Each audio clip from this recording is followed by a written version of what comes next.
For centuries, we thought we understood the Basques. We were wrong. Deep in the genetic code of one of Europe's most enigmatic populations lies a story that rewrites everything we believed about their origins.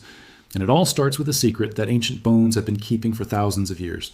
The Basque people have always been a puzzle wrapped in mystery. They live in the Western Pyrenees, split between Spain and France, yet belong entirely to neither nation. They speak Euskara, a language completely isolated from every other living language in Europe. It is not Indo-European, not Romance, not Germanic. It simply exists as one of the world's last true language isolates, a linguistic fossil that has survived thousands of years of conquest, invasion, and cultural pressure. Because of this extraordinary language, anthropologists and historians developed a compelling theory. Perhaps, they reasoned, the Basques were the last surviving descendants of Europe's original inhabitants. Perhaps they were direct descendants of the Upper Paleolithic hunter-gatherers who roamed the Franco-Cantabrian region after the last ice age. Perhaps they had remained completely unchanged for tens of thousands of years, protected by their mountains from the waves of migration that swept across the rest of the continent. This theory was not just academic speculation. It was taught in universities. It was written into textbooks. It shaped how we understood European prehistory itself. But there was always something incomplete about this narrative. The theory was built on language and geography and historical intuition, but it was never built on solid genetic evidence. For decades, scientists lacked the technology to read the full story written in human DNA. They had fragments, pieces of the puzzle, contradictory hints that did not quite fit together. Some genetic markers suggested one origin story. Others suggested something entirely different. The mystery remained unsolved. That was until a group of Swedish researchers, led by population geneticist Mattias Jakobsson from Uppsala University, decided to look where everyone else had already searched but never truly seen. In the Basque country of northern Spain, there is a cave called El Portalón, located in the Atapuerca mountain range. This site has long been known to archaeologists as containing precious remnants of human occupation, stretching back thousands of years. Deep within this cave, researchers had discovered 8 skeletal remains. These individuals had lived between 3,500 and 5,500 years ago, after the transition to farming in southwestern Europe. But in an ancient time, long before written history. When Jakobsson's team extracted DNA from these ancient bones, they were not looking for a simple answer. They were looking for a connection, a genetic thread that might link these mysterious figures from the deep past to the living people of the modern Basque country. What they found was extraordinary. The DNA from those 8 individuals, those ancient people who had walked the earth more than 5 millennia ago, shared more genetic similarity with modern-day Basques than with any other population in all of Europe. Not little similarity, not some distant connection, but a direct, undeniable genetic relationship that suggested unbroken continuity across the millennia. The researchers compared these ancient genomes with over 12 other ancient genomes from 5,000 to 8,000-year-old skeletons found throughout Western and Central Europe. Every comparison pointed to the same conclusion. The closest living relatives to these ancient inhabitants of El Portalón were not French people or Spanish people or any other European group. They were the Basques. This discovery, published in the journal Proceedings of the National Academy of Sciences in September of 2015, fundamentally altered our understanding of Basque origins. But it also raised a new and equally complex question. If the Basques were indeed descended from ancient populations, what was the nature of that descent? Were they truly unchanged remnants of Paleolithic hunter-gatherers, as the traditional theory suggested? Or was there a more complicated story hidden within their genetic code? The answer required scientists to look deeper into the specific types of DNA and what they could reveal about the sources of Basque ancestry. The first and most striking discovery involved the Y chromosome, which is passed down from fathers to sons with very little change across generations. Researchers found that the Basque population harbors an exceptionally high frequency of a specific paternal lineage, and this lineage belongs to a group called haplogroup R1b, and more specifically, to a subclade labeled R1b DF27. This particular genetic marker appears in nearly 91% of all Basque males, representing one of the highest concentrations of this lineage anywhere in Europe. While the R1b haplogroup itself is widespread across Western Europe, indicating ancient migrations of peoples who carried this marker, the DF27 subclade shows a striking localized differentiation in the Basque region. This means that Basques do not simply carry R1b. They carry a very specific, ancient variant of R1b that is far more common among them than among any neighboring population. The implications of this genetic finding are profound. The high frequency of R1b DF27 suggests that early populations in the Iberian Peninsula, the ancestors of modern Basques, carried this genetic marker and maintained it through generations of isolation. When waves of migrants from the steppes of Russia swept into Europe roughly 5,000 years ago, bringing with them different genetic markers and different Y chromosome lineages, most of the Iberian Peninsula experienced a wholesale replacement of male genetic ancestry. The invaders brought horses and bronze weapons and new cultural practices. They interbred with local populations. Their genetic signature became dominant across much of Spain and Portugal. But something remarkable happened in the Basque region. The incoming males and their genetic legacy did not displace the local population in the same way. The old lineages survived. The R1b DF27 haplogroup continued to be passed down from father to son, generation after generation, even as the surrounding regions experienced genetic upheaval and replacement. Yet the Y chromosome is only half of the story. While it reveals paternal lineage and descent through the male line, it cannot tell us about the complete genetic heritage of a population. To understand the full picture, scientists turn to mitochondrial DNA, the genetic material that exists in the mitochondria of every cell and is passed down almost exclusively from mothers to children. The mitochondrial DNA results added another layer to the emerging narrative. Researchers identified 3 specific mitochondrial DNA haplogroups that proved to be representative of the Franco-Cantabrian region and especially prominent among Basques. These haplogroups carry the designations U5B01F, J1C5C1, and V22. The seclusion and diversity of these female genetic lineages supported evidence of a local origin in the Franco-Cantabrian area during the Mesolithic period of southwestern Europe, roughly 10,000 years before the present. Even more intriguingly, the researchers identified signals of expansion of these lineages occurring around 3,500 years before the present, a time period that corresponds remarkably well with major cultural and demographic shifts in the Iberian Peninsula. The presence of these autochthonous, meaning native or locally originating, mitochondrial lineages pointed to something astonishing. A genetic continuity existed between contemporary Basques and Paleolithic and Mesolithic hunter-gatherer groups. Women carrying these ancient maternal lineages had lived in the Franco-Cantabrian region during the Ice Age and in the warm millennia that followed. Their descendants carried these same genetic markers down through the ages, through the arrival of farmers, through the upheavals of the Bronze Age, through the Iron Age, through conquest and invasion and cultural change. Somehow, across 10,000 years of European history, these maternal lineages persisted in the Basque population like an unbroken thread connecting the present to the deep past. But here is where the traditional theory about Basque origins began to crack and crumble. Metaxas Jakobsen and his team, along with subsequent researchers, discovered that while Basques do indeed carry ancient genetic markers, they are not exclusively descended from Paleolithic hunter-gatherers. Instead, the complete picture that emerged from ancient DNA analysis revealed something more nuanced and more interesting. The Basques are the product of a genetic mixture between incoming Neolithic farmers and local Mesolithic hunter-gatherers. This admixture, this blending of populations, took place over an extended period, spanning at least 2 millennia as farming spread into southwestern Europe. When agriculturalists from Anatolia and the Near East began migrating into Europe around 9,000 years ago, they brought new crops, new animals, new technologies, and new genes. These early farmers gradually spread westward across the continent, eventually reaching the Iberian Peninsula around 7,000 years ago. When they arrived in the Franco-Cantabrian region, where the Basques would eventually emerge, they did not simply replace the existing hunter-gatherer populations. Instead, the two groups interbred. The incoming farmers mixed with local Iberian hunter-gatherer groups. This process of admixture continued for many centuries, creating a new population that carried the genetic heritage of both groups. The ancient skeletons from El Portalón, those individuals who lived 3,500 to 5,500 years ago, represent this mixed population.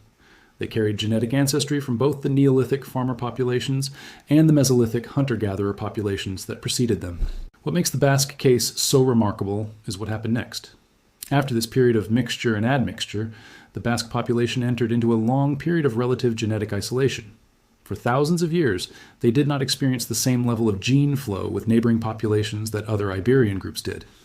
When new migrations swept across Europe, when Indo-European speakers from the steppes brought their horses and their languages and their genetic variants, the Basque region remained somewhat protected.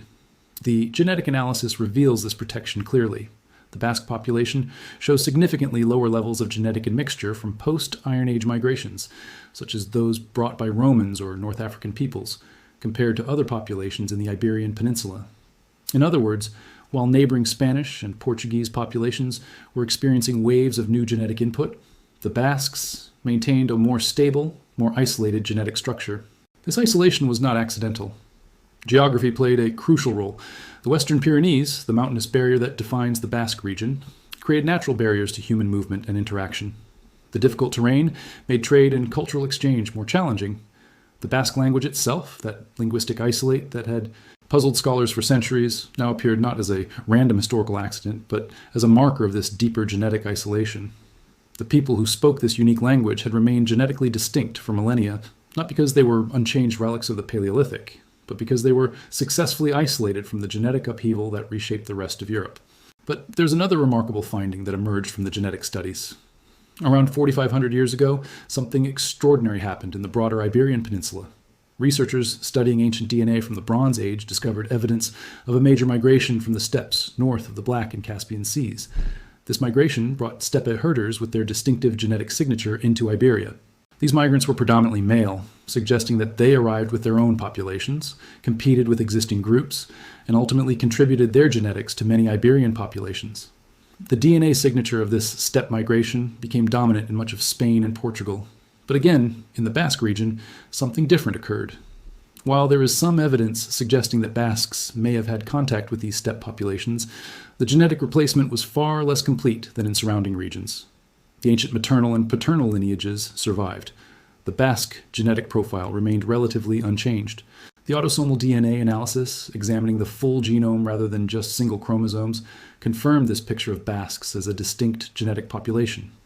When researchers analyzed the genomes of nearly 2,000 modern and ancient individuals from the Basque country and surrounding areas, they found that Basques form a distinct genetic cluster on the edge of the European genetic landscape. They share haplotypes, or combinations of genetic variants, almost exclusively with other individuals from the Franco-Cantabrian region. The neighboring populations, called Peribasques, act as a kind of genetic buffer zone between the Basques and the surrounding Spanish and French populations, showing intermediate genetic patterns that reflect some mixing with outside groups. But the core Basque population maintains its own genetic distinctiveness.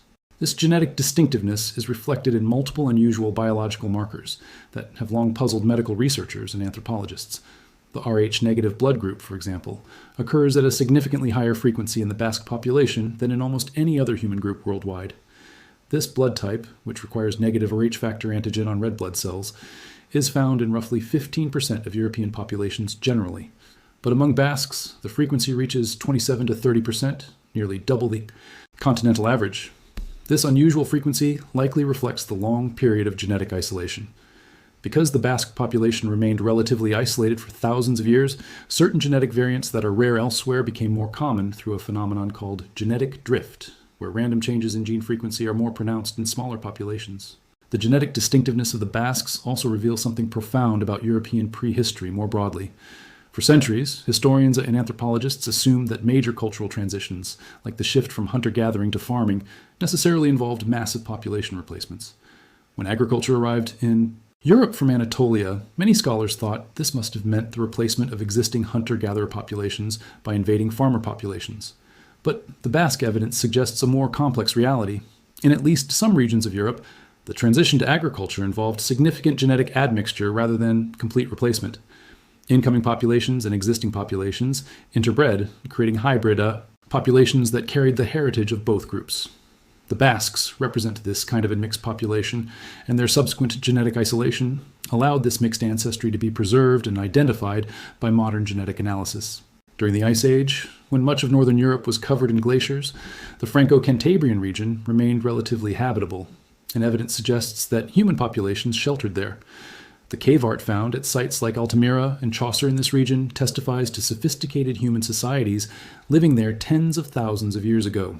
When the climate warmed and glaciers retreated, populations from these Franco-Cantabrian refugees appear to have expanded and repopulated much of Europe.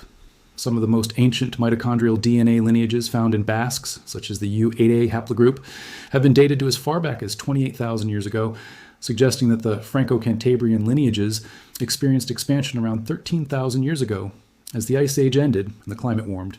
The scientific journey to understanding Basque origins also reveals the evolution of genetic technology itself. When the earliest genetic studies of Basque populations were conducted in the 1980s and 90s, scientists were working with limited tools. They could examine mitochondrial DNA and Y chromosome markers, but they could not sequence entire genomes. Based on these early studies, researchers proposed Competing theories about Basque origins. Some scientists argued that Basques represented a genetic link to Caucasian populations based on certain patterns in their DNA. Others suggested that Basques might be descended from North African populations who had migrated into Iberia 4,000 to 8,000 years ago. Still, others maintained the traditional view that Basques were remnant Paleolithic populations. These theories, all based on the best available evidence at the time, actually reflected the limitations of the technology rather than fundamental disagreements about the evidence itself. As genetic technology advanced dramatically in the early 2000s, and especially after the development of ancient DNA sequencing techniques that could extract and analyze DNA from ancient bones, the picture became much clearer. Researchers could now compare modern Basque genomes with ancient genomes from across Europe and from different time periods. This temporal dimension proved absolutely crucial. By analyzing how populations had changed genetically through time, scientists could distinguish between different scenarios that might have looked similar with modern DNA alone. The clarity provided by ancient DNA analysis essentially resolved the debates that had previously divided researchers. The evidence overwhelmingly supported the picture of Basques as an admixed population of Neolithic farmers and Mesolithic hunter-gatherers who subsequently experienced long-term genetic isolation. The mitochondrial DNA evidence provided particularly compelling support for this narrative. Researchers identified 6 specific mitochondrial DNA lineages of haplogroup H that appear to be autochthonous, or native, to the Franco-Cantabrian region. These lineages, designated H1J1, H1T1, H2A5A1, H1AV1, H3C2A, and H1E1A1, have been dated to approximately 8,000 years before present, antedating the arrival of Indo-European peoples to the region.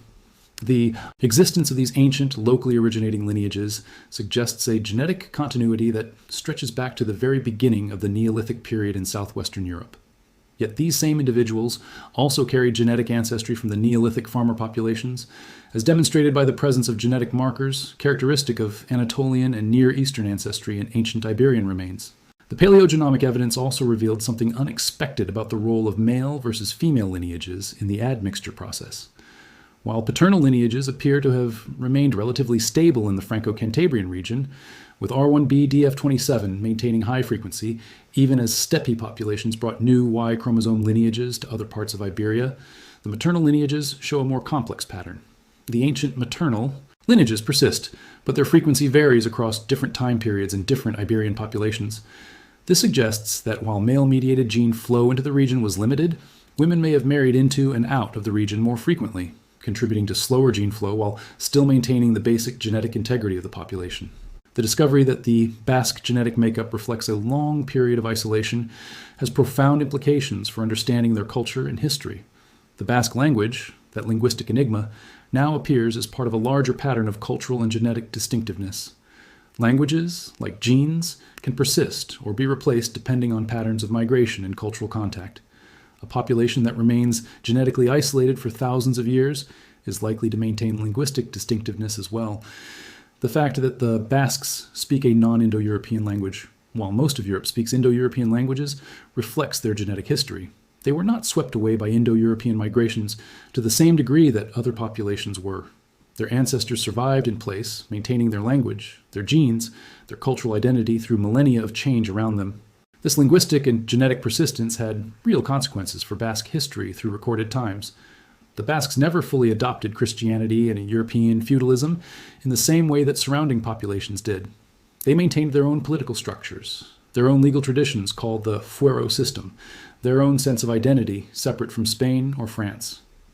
During the Spanish Civil War of the 1930s, the Basque region became a center of resistance against Franco's fascist forces. In the modern era, the Basque country remains one of Europe's most distinctive regional identities, with ongoing discussions about autonomy and independence. This modern political distinctiveness may have roots deeper than anyone realized. It reflects not just recent history or cultural preference, but genetic patterns that have persisted for thousands of years, creating real differences in human populations that have survived countless invasions and upheavals. The broader implications of Basque genetic research extend far beyond the specific history of one European population. The research demonstrates that genetic isolation, even in relatively small regions, can be maintained for extremely long periods. The Basques have been isolated long enough that they form a distinct genetic cluster, recognizable in modern genomic analysis, yet not so isolated that they became a separate species or even a separate subspecies. They remain fully human, fully compatible with all other human populations, but genetically distinct enough to tell a unique story. This pattern likely existed in many regions of the world during human prehistory. There may have been numerous populations that experienced long periods of relative isolation, accumulating their own genetic variants and developing their own distinctive characteristics, before being drawn into larger networks of human contact and exchange. The genetic research has also vindicated something that anthropologists and historians have long suspected about human migrations and cultural change. The ancient world was far more dynamic and complex than simple narratives of conquest and replacement allow. The arrival of agriculture in Europe, often portrayed as a conquest by farmer armies overwhelming hunter-gatherers, clearly involved more complex patterns of interaction, including admixture and coexistence. Similarly, the later arrival of Indo-European speakers from the steppes involved military conquest and displacement in some regions, but did not uniformly replace all existing populations everywhere. Different regions experienced different outcomes depending on local geography, existing population density, and patterns of cultural contact.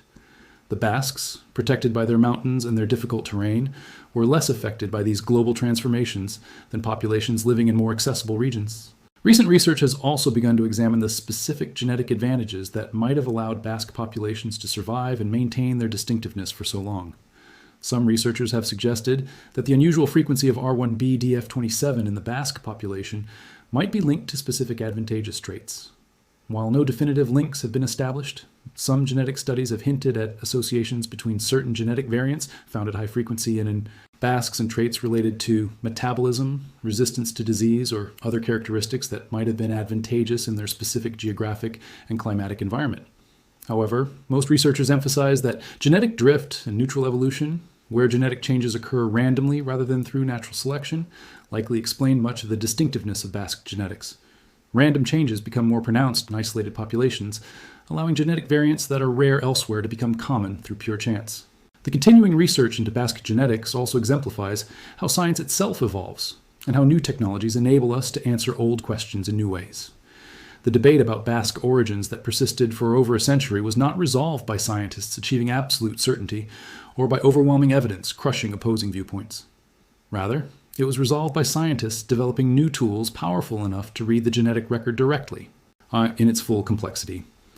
Ancient DNA sequencing allowed researchers to look not just at modern populations, but at the genetic structure of populations at specific points in time.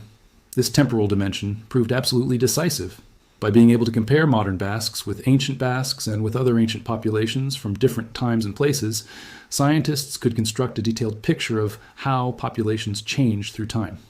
This kind of dynamic, historically informed genetics provides answers that static analysis of modern populations alone could never provide. The story of Basque genetic discovery also contains a lesson about the nature of human diversity itself. The Basques are genetically distinctive, and their distinctiveness has been preserved for thousands of years, yet they remain fully part of humanity. They are not relics of a primitive past. They are not evolutionary dead ends. They are the descendants of successful populations that adapted to their environment, survived through dramatic climatic and cultural changes, and maintained their distinctiveness even while participating in the larger human story. Their genetic history demonstrates that human populations can remain distinct through long periods of time while also remaining fully compatible and able to interbreed with all other human populations. This diversity, recorded in human genetics and expressed in human culture, is a fundamental feature of humanity itself. As technology continues to advance, our understanding of Basque origins will likely continue to deepen. New discoveries might reveal previously unknown population movements or identify specific adaptive genes that contributed to Basque success in their environment. Whole genome sequencing of thousands of ancient Basques at different time periods might reveal finer details about how admixture proceeded and how the population was structured in ancient times. Researchers might identify specific genetic variants associated with Basque cultural innovations or traits, but the fundamental outlines of the story now seem clear. The Basques are not unchanged descendants of Paleolithic hunter-gatherers. They are the product of a much more complex history involving admixture with Neolithic farmers, followed by a long period of relative genetic and cultural isolation that allowed them to maintain their distinctiveness and develop their unique language and traditions. This revised understanding of Basque origins invites us to reconsider what we think we know about many other European populations. How many other groups that appear culturally distinctive or linguistically unique carry within their genes a similarly complex history of admixture and isolation? How many other populations living today carry genetic lineages that have persisted through thousands of years of European history? The Basque case suggests that human populations are far more complex, far more historically dynamic, and far more interesting than simple narratives of conquest and replacement allow. Their story, written in their genes and expressed in their language and culture, reminds us that beneath the surface of modern Europe lies a deep history of human movement, adaptation, and cultural persistence that is only now being fully revealed by modern genetic science.